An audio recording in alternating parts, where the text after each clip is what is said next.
Dans cette édition, nous nous rendrons dans le Pas-de-Calais où les poissons stars de Nausicaa se préparent à intégrer leur nouveau lieu de vie.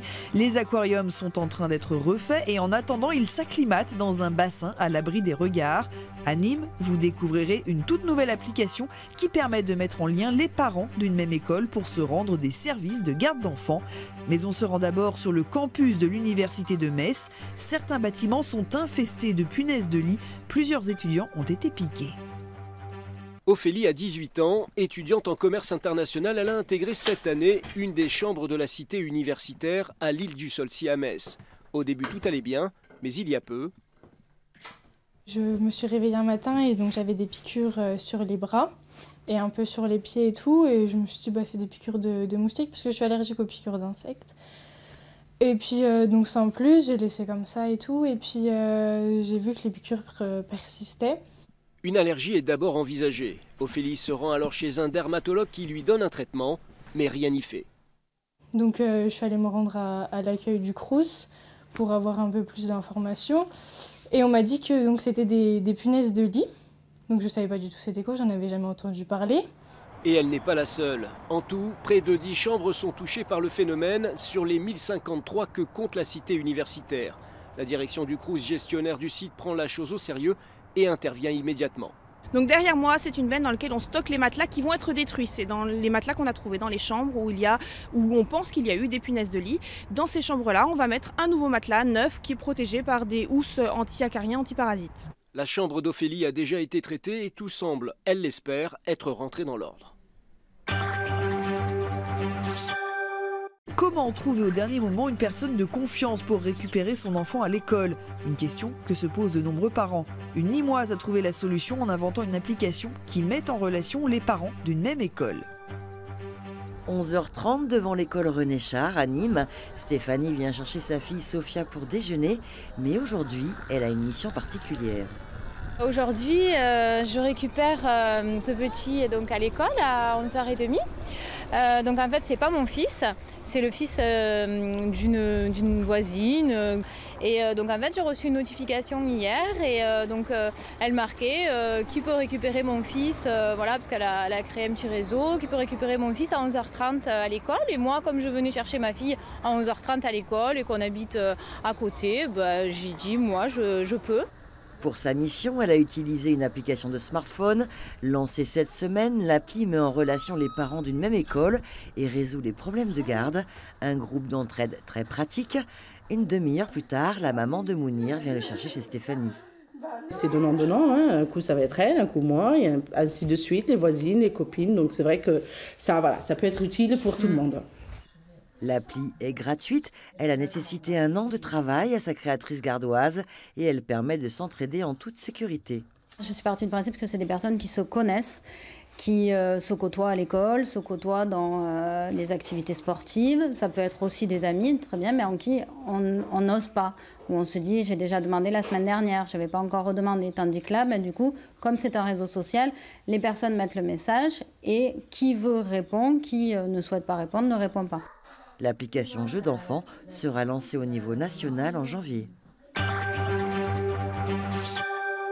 Partons maintenant à Marseille pour découvrir la nouvelle promotion des cadets des marins-pompiers. Des collégiens venus de toute la ville sont ici pour découvrir ce métier qui les fait tant rêver. Un apprentissage parfois difficile dans lequel discipline, entraide et respect des autres sont des valeurs essentielles. Premier exercice pour nos cadets, le rituel des marins-pompiers, la célèbre épreuve de la planche. C'est un agrès qu'on fait tous les matins juste après les couleurs, à 8h. Une fois qu'on a hissé le pavillon, on va faire l'agrès de la planche. Et première difficulté, soulever son propre corps à la force de ses bras. Ça passe. Le souci, c'est plutôt de redescendre. Malgré le stress, le vertige, tous vont y arriver. J'ai surpassé ma peur. Ça fait quoi? Ça fait quelque chose vraiment d'avoir descendu. T'es fière? Oui. C'est pas juste je viens le mercredi après-midi voir les marins-pompiers. Ah non, c'est vraiment chacun a un but, chacun a un rêve, chacun veut dépasser ses limites et voir son potentiel en tant que cadet marin-pompier, en tant qu'homme. La mission d'aujourd'hui, apprendre les bases. Former un rang, une colonne, garde à vous, repos, garde à vous. Le décor est planté, le cadre est donné. Quand je suis dans cette position, Je ne parle pas, je ne souris pas, je ne mâche pas de chewing-gum. Je ne regarde pas à droite, je ne regarde pas à gauche. Je suis droit. Je suis fier. Je suis cadet marin-pompier. On est d'accord? On n'est pas tout le temps encadré comme au collège ou chez nous. Et c'est une expérience à faire, je trouve. Tu as envie de discipline? Ah oui, oui, ça me plaît la discipline de toute manière. La tête là-bas. On ne se connaît pas et je pense que d'ici peu de temps, déjà, on sera bien soudés. Et en tout cas, je l'espère, l'esprit d'équipe et la solidarité, la cohésion. C'est des trucs que je suis venue rechercher ici et je pense les avoir trouvés. Au printemps prochain, les visiteurs de Nausicaa, le Centre national de la mer, découvriront un espace totalement revisité avec des aquariums géants. En attendant, les futurs pensionnaires prennent leur marque dans un bassin caché du public. Ici, ils apprennent à s'acclimater à leurs congénères avant d'être transférés dans quelques semaines. On peut descendre? Perfect. Dans cette civière, une règle venue de l'aquarium de Plymouth, en Angleterre. Son transport est des plus délicats. La raie fait partie de la famille des poissons cartilagineux, soit un squelette plus léger, donc plus fragile.